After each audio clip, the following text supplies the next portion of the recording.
Hello guys, ganito pala rito guys, oh, pag naulan, para tayong nasa nasa Tagaytay or Baguio. Ayun oh, foggy. Oh, ganda.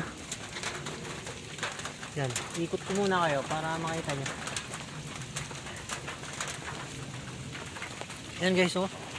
Ayan yung manggahan. Ah, talagang hindi mo nakita yung paligid.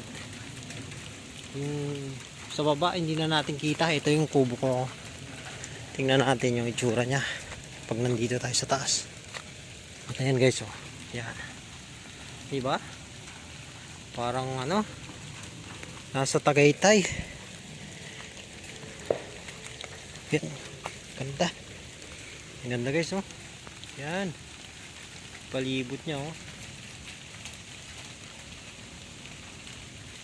Yan yung ating kubo, matatakpan na rin, oh.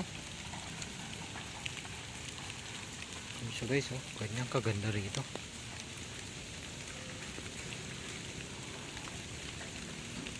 Yan, yung mga bahay sa baba hindi na natin makita.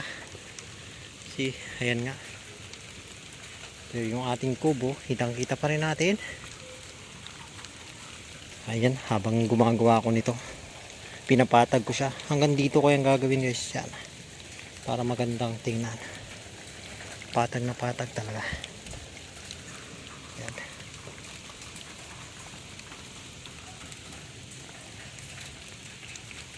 Ayos. Let's go guys. Yan lang ang update natin. Ngayon ay December 25. Dito tayo nagtago sa mga inaanak. Hindi naman, wala akong inaanak dito eh. Sa Bulacan ako eh.